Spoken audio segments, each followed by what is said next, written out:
Saudações, eu sou o Android e nesse vídeo eu vou fazer o ranking dos livros do Sítio do Pica-Pau Amarelo. Lembrando que vai ser do que eu menos gosto para o que eu mais gosto e vai ser 100% baseado na minha opinião. E se caso você também tenha lido toda a coleção, pode deixar aí nos comentários. Então chega de enrolação e vamos lá.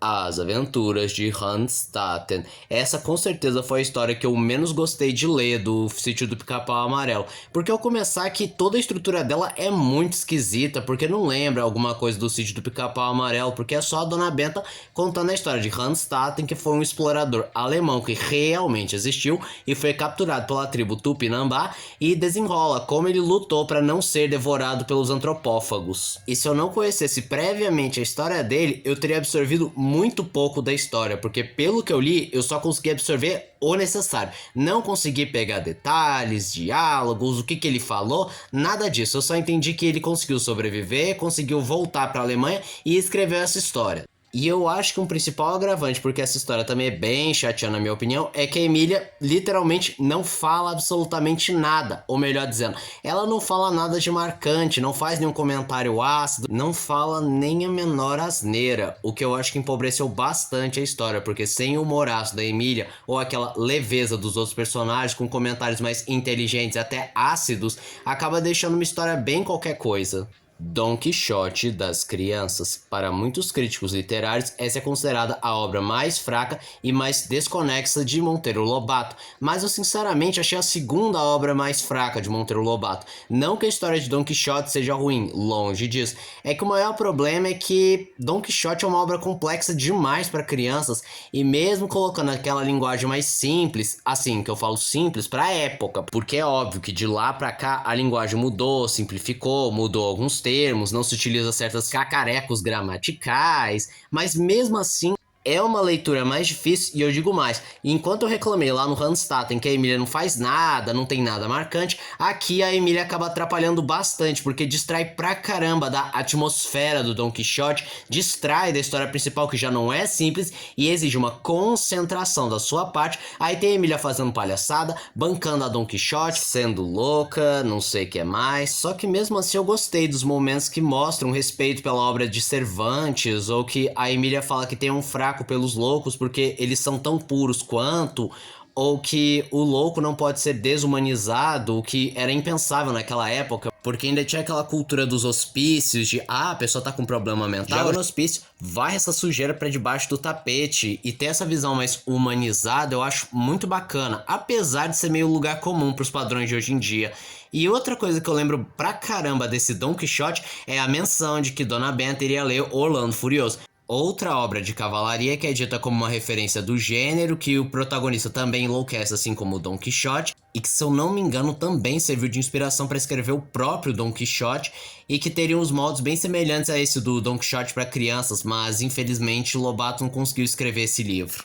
A Aritmética da Emília. Admito que eu não fui de mente tão aberta porque eu li o nome Aritmética da Emília e não me empolgou tanto porque eu nunca fui muito fã de matemática, principalmente quando os professores traziam fórmulas muito simples, legais, que dava aquela empolgação, mas depois complicava. E eu vou admitir que até que foi legalzinho, que Lobato tentou se esforçar para deixar a matemática interessante, colocando os números, fórmulas e ícones matemáticos, apresentando um grande circo da aritmética, só que conforme a história foi avançando, acabou não dando tanto interesse, acho que ficou um pouco repetitivo, ele foi perdendo um pouco a mão, o final não me empolgou tanto, apesar de eu ter dado uma risadinha que o Visconde estava escrevendo a história, mas a Emília pegou o crédito pra ela mesma. Enfim, uma história mais fraca na minha opinião. Serões de Dona Benta. Primeiro de tudo, não, esse livro não é ruim, eu me diverti pra caramba. Sim, teve os momentos que eu dei aquela pescada, aquela cansada, mas eu acho que livros mais compridos chega aquele momento que falta um pouco daquele fôlego literário. Mas em geral é um livro muito informativo que traz informações sobre a astronomia, um pouco de geologia, mas não tão aprofundado porque pouco tempo antes teve o Poço do Visconde que explorava bem mais a geologia. Mas eu acho que o maior problema dessa história é justamente isso, a grande variedade que te deixa um tanto perdido, porque é muita coisa, muita informação, e não é difícil você se sentir um pouco sobrecarregado e esquecer alguma coisa que foi dito no livro. História do Mundo para Crianças. Esse é o livro com mais capítulos que Monteiro Lobato escreveu do Sítio do Pica-Pau Amarelo, tendo 81 capítulos. Mas são capítulos curtinhos, não passam de 7 páginas. E eu achei divertido. Claro que eu tomei um susto, porque apareceu um número romano que eu não tô acostumado a ler. Eu tive que pesquisar qual era, que era o 81. Mas depois eu fui lendo, fui achando interessante, gostando de cada momento histórico, aprendendo uma coisa nova ou relembrando uma coisa que eu já tinha aprendido na minha época de escola. E o que eu acho bem interessante nessa história é que também é um excelente exercício de história dentro do contexto histórico que foi escrito, em que o último capítulo e o último acontecimento de relevância até a data daquela publicação foi a bomba de Hiroshima. Emília no país da gramática. Eu acho que isso é uma opinião extremamente impopular, porque é mais um material paradidático que o Monteiro Lobato escreveu, impedido das escolas, em que ensinava as crianças a gostarem da gramática, aprender de forma leve e tranquila as regras gramaticais, como empregar os verbos, os advérbios, sujeito, orações, essas coisas de sempre. Mas, ironicamente, eu gostei da história. Tanto porque eu gostei desse universo lúdico que foi escrito dentro da história, do mundo da gramática e dos seus habitantes, assim como eu também já gostava de gramática quando mais novo. E sim, eu sou aquele cara chato pra caraca que corrige erro gramatical, que fica falando, não é problema, é problema, não existe menos, é só menos. E o que eu também acho interessante é exatamente como eu falei lá do História do Mundo para Crianças, é perceber como as coisas mudaram daquele tempo pra cá, porque é claro que as regras gramaticais mudaram, porque a língua é mutável, algumas coisas foram alteradas, como por exemplo o duplo hífen que a gente não usa hoje em dia, ou o fato que a gente não usa o trema. E eu só não vou colocar a história mais acima, não só porque não é uma história tão icônica assim, como também dá uma certa escorregada em alguns momentos. História das invenções. Esse é o famoso. Eu pensei que era uma coisa, mas me entregou uma coisa completamente diferente. Porque eu achei que ia ser uma historinha meio maçante, que ele ficava citando que as invenções foram construídas assim, assim, assado. Mas no final acabou trazendo um modo bem interessante, revelando que na realidade todas as invenções são extensões do corpo humano, principalmente da mão, do pé e da fala. E também revelou uma coisa interessante que eu nunca tinha parado pra pensar, mas não existe nenhuma invenção que é uma extensão do olfato. Outro ponto bem interessante em História das Invenções que eu também nunca tinha parado pra pensar e provavelmente você também nunca parou pra pensar é que, em geral, as invenções podem ser resumidas a 5 ou 6 invenções. Isso quando a invenção em questão não é uma mescla de 2 ou mais invenções. E assim como muitos que eu disse nessa lista, o que também é interessante é como um estudo de história do contexto da época, pois quando foi explicado as invenções que são extensões do pé, isto é, as invenções criadas para reduzir o número de passos e esforço do pé, foi citando, por exemplo, que o foguete era o próximo passo, e só lembrando que essa história foi escrita bem antes de pensarem na existência dos foguetes. A reforma da natureza. Isso é uma das histórias que é dividida em 2 partes. A primeira parte é só a Emília querendo reformar a natureza, porque acha que a natureza tá toda errada. E a segunda parte é quando o sítio recebe a visita de um cientista que fica encafifado como a Emília conseguiu fazer uma formiga gigante. Eu acho uma história bem mais ou menos, não me leve a mal. É óbvio que é extremamente icônico e legal a história da formiga que fica gigante porque a Emília implanta hormônio nela, ou que a Emília começa a mexer na natureza, ou a fábula do homem que tentou modificar a natureza, mas percebeu que a natureza é sábia. Mas em geral eu admito que eu me perdi um pouco, não fiquei tão empolgado quanto eu queria ficar. Mas a história não é ruim, ela apenas não me empolgou tanto quanto eu esperava. Geografia de Dona Benta. Eu tenho um fraco por geografia também, principalmente com eles viajando, dizendo algumas curiosidades do mundo, como funcionam certas culturas, certos povos, eles visitando lugares específicos, mas assim, é uma história que também dá pra explorar um pouco o contexto histórico, porque daquele tempo pra cá, o que aconteceu? A União Soviética deixou de existir, surgiram 2 Coreias, nasceram vários outros países depois que a União Soviética deixou de existir. Resumindo, ler essa história foi um grande exercício de história da geografia. O Poço do Visconde, uma das histórias mais icônicas do Sítio do Pica-Pau Amarelo. E de fato, a história realmente é boa, é muito bem estruturada, também é bem informativo, falando um pouco de geologia, como funciona o petróleo, vai traçando o histórico, vai dizendo e dando um apanhado geral de como identificam o petróleo, como os geólogos analisam os terrenos, só que não tão profissional, porque é óbvio, ainda é um livro para crianças. Mas eu acho que um dos problemas é que ele se perde, se empolga demais na parte da geologia, demora demora para chegar ao bendito do poço. Nada mais nada menos que 10 capítulos de geologia até finalmente eles decidirem escavar o bendito do poço. E se você não tem lá muita afinidade com efeitos do solo, tipos de rochas ou como funciona a geologia em geral, você pode ficar um tanto impaciente. Em compensação, quando finalmente eles montam o poço e o petróleo começa a jorrar, é bem mais satisfatório e fica bem mais empolgante a história. A Chave do Tamanho. Quando eu li, eu achei a história mais esquisita que o Monteiro Lobato escreveu do Sítio do Pica-Pau, que começa despretensioso, do tipo, a Emília, ela vai para o mundo das chaves para mexer na chave da guerra, para acabar com a guerra, mas acaba mexendo na chave do tamanho, o que faz com que todos os seres humanos acabem encolhendo. Inclusive a própria, que apesar de ser uma boneca de pano, com o passar das histórias acabou se tornando gentinha, então também encolheu. E a primeira bizarrice é que todo mundo tá pelado, porque a roupa não encolheu junto com as pessoas. E eu sei que a maldade está nos olhos de quem vê, mas eu acho um tanto de mau gosto e esquisito quando os protagonistas da história são crianças. Imaginar as crianças peladas eu acho no mínimo bizarro, de mau gosto. E outra coisa bem perturbadora e bizarra ao mesmo tempo é que facilmente esse livro é o que tem maior contagem de corpos do Sítio do Pica-Pau Amarelo, já que as pessoas são devoradas por passarinhos, galinhas, gatos, animais grandes que para nós são inofensivos, mas para quem ficou pequenininho simplesmente se tornam os maiores e mais terríveis predadores. A história também cita que várias pessoas morreram porque as roupas caíram em cima delas e elas não conseguiram sair debaixo delas e foram soterradas. E ainda por cima, o mais complicado, na minha opinião, foi o da Rússia, em que ficaram numa sinuca de bico, em que, se eles saíssem debaixo das roupas, eles iam morrer de frio, mas se não saíssem, seriam sufocados. Só que eu acho que a morte mais mórbida e que muda completamente todo o cerne de um personagem é o Rabicó literalmente ter devorado pessoas. Só que eu acho que eu coloquei essa história nessa posição porque o nome A Chave do Tamanho é uma das histórias mais icônicas e talvez essa bizarrice marcou bem mais aqui na minha cabeça.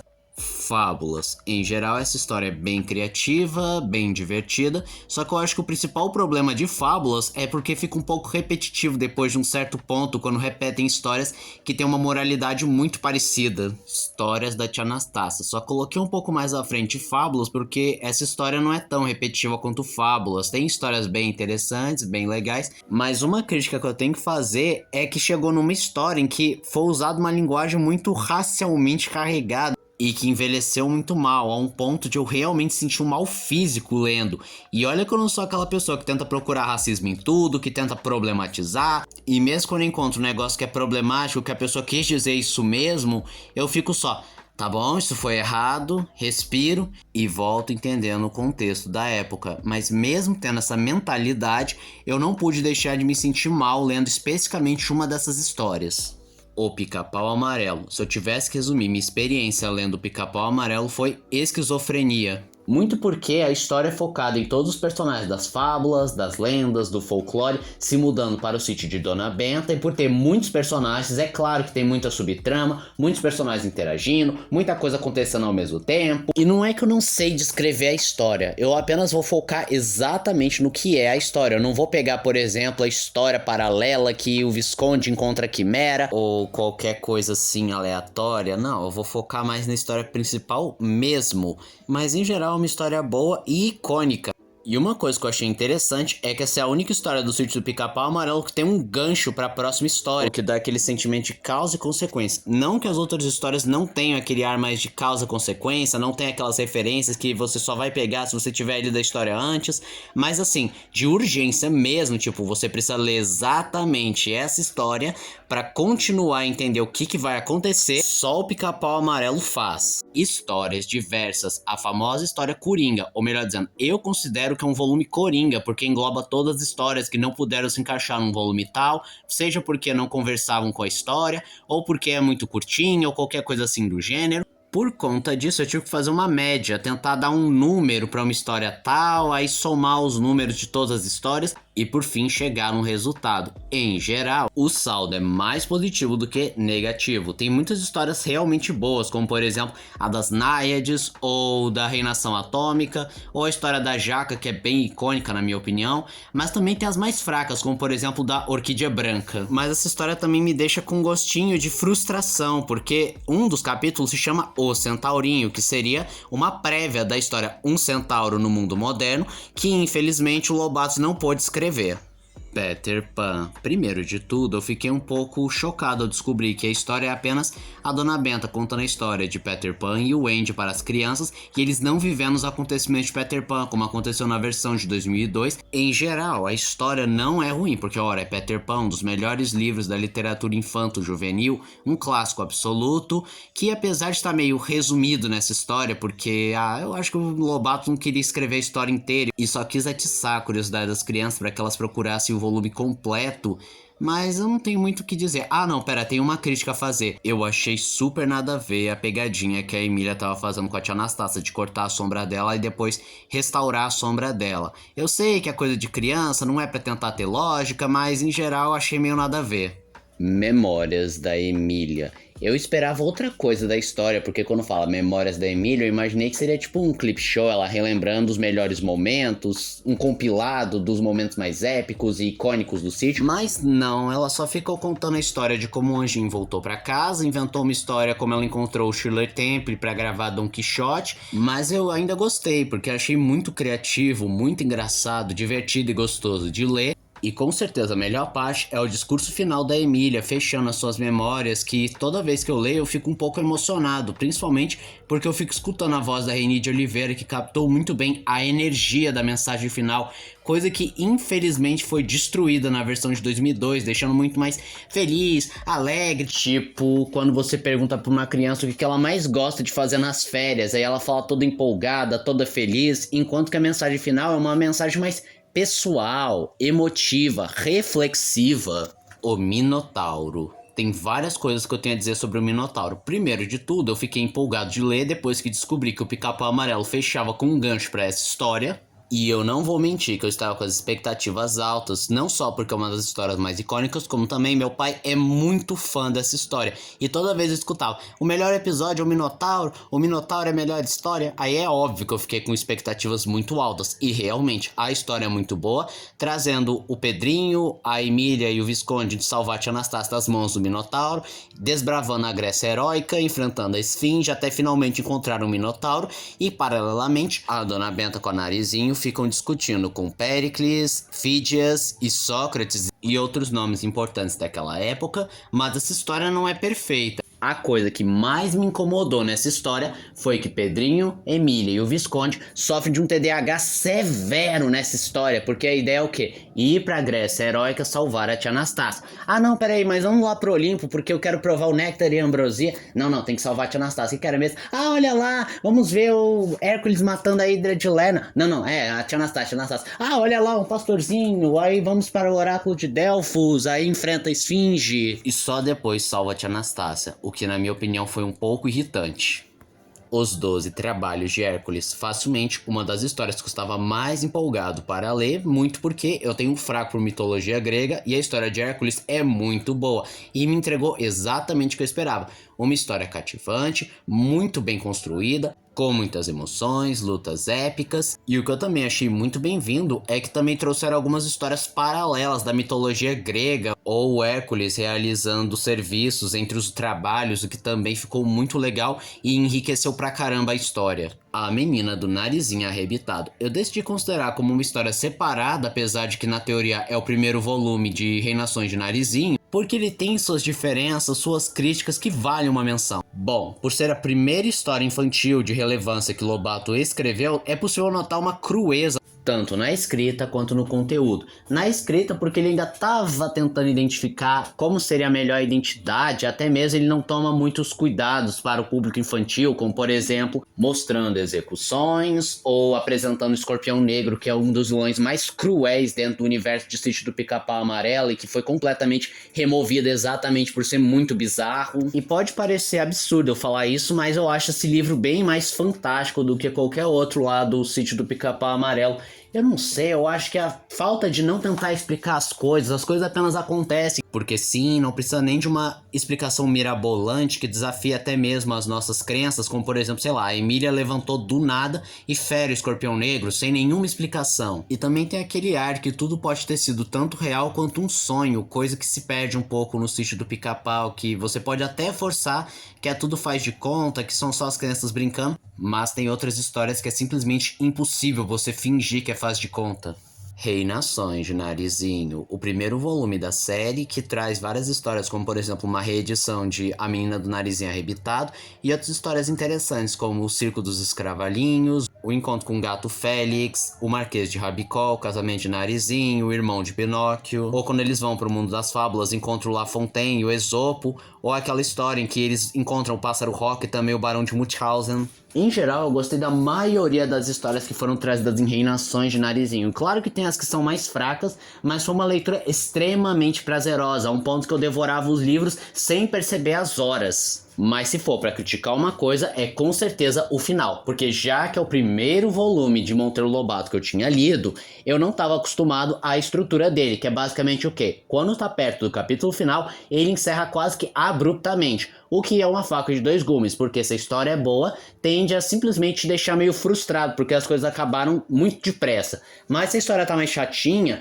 você sente até um certo alívio. E já que Reinações de Narizinho tava muito bom e o capítulo tava realmente excelente, eu sinceramente passei raiva. Eu vou te dizer o que tinha no capítulo. Eles estão no castelo do Barão de Munchausen, mas o Barão teve que se ausentar porque o rei da Alemanha pediu para que ele participasse da guerra contra os turcos. E aí então o Pássaro Roca acaba atacando o castelo querendo se vingar porque acabaram comendo o ovo dele. Aí tá só as crianças, a Dona Benta e o burro falante, ou melhor, o conselheiro. Eles não têm nenhuma arma, não tem nenhum soldado para poder salvar eles. Eles não podem usar o pó de pirim-pim porque pouco tempo antes o Pedrinho se atirou no mar para salvar o burro falante e se afogar. E aí molhou o pó de pirim-pim-pim. Tá um desespero do caramba. A Emília só fala, fechem os olhos. E aí todo mundo fecha os olhos, estão no sítio, dando a entender que ela usou o faz de conta. E aí depois recebe uma notícia da mãe do Pedrinho falando, volta pra casa agora porque acabou as férias. É assim mesmo que acaba. Eu não omiti praticamente nada. Entendeu por que eu fiquei frustrado? As caçadas de Pedrinho, assim como a reforma da natureza, ele é dividido em duas partes.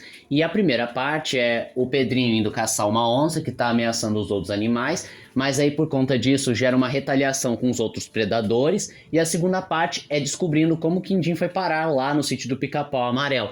E é uma história que eu também estava empolgado para ler, porque eu sempre escuto como uma das histórias mais icônicas, mais interessantes, não sei o que mais. E eu vou admitir, é uma história realmente muito boa, bem leve, bem interessante, divertida, mas o que me dói é que infelizmente é uma história que envelheceu péssimo com o tempo, e por conta de um único detalhe que não pode ter hoje em dia, a gente nunca vai ter uma cena tão icônica adaptada. E que cena é essa que eu tô falando? É a cena que o pessoal do sítio precisa usar pernas de pau para evitar o ataque dos predadores, mas a gente nunca vai ter essa cena porque ela é uma consequência do que os meninos fazem, que é matarem a onça, e depois de matarem a onça isso provoca um efeito em cadeia com os predadores que decidem se vingar pela morte da companheira e garantir que os meninos não tomem o controle da floresta, e então eles decidem fazer pernas de pau para evitar o ataque dos predadores. E já que não pode ter onça sendo morta, já que é um animal em extinção, e não pega bem os heróis caçando e matando um animal em extinção, em especial a Narizinho, que é sempre contra a morte de animais, mas ela também participa do assassinato da onça, os predadores não vão se vingar, e se eles não vão se vingar, não pode ter as pernas de pau. Já a segunda parte é um pouco mais tranquila, já que o dono de circo, ele pode sim ser representado como maldoso, porque não só não pode ter animal no circo, como também maltrata os animais é horrível, é da pior laia para muitas pessoas.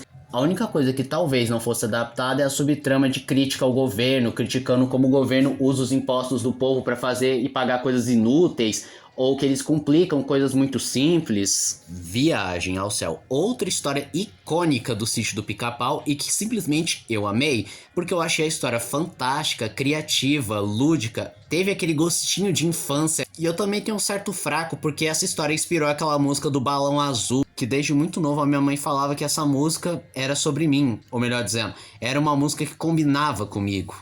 O Saci, para muitas pessoas consideram a melhor história do Pica-Pau Amarelo, só que pelos motivos errados, porque muita gente, principalmente os haters do Monteiro Lobato, falam: essa é a melhor história porque Monteiro Lobato não foi racista. É melhor não comentar sobre isso, senão desvia demais do assunto. Mas por que eu acho o Saci a melhor história? Porque a história é gostosinha, muito boa, divertida, muito bem escrita e traz os personagens do Saci e da Cuca, personagens extremamente icônicos e, diferente do que muita gente pensa, não são personagens frequentes e aparecem único e exclusivamente nessa história, em que fora dessa história no máximo são citados, mas não aparecem diretamente. Olha quão poderosa a história é. Ela foi tão icônica, tão boa, que fez todas as adaptações mexerem na estrutura do programa e modificarem partes da história só para incluir esses dois personagens e também o folclore em geral, porque como eu mencionei, somente em O Saci que eles usam folclore brasileiro, porque o resto da história não são citados e não aparece nada do folclore brasileiro. E esse foi o vídeo de hoje. Se você gostou do vídeo, se inscreva no canal, compartilhe o vídeo, comente, dê o seu like, dê sugestões de que vocês querem ver aqui no canal. Também não esqueça de ativar as notificações, chave de like, caso gostem dos meus vídeos. Então, sou o André, tchau!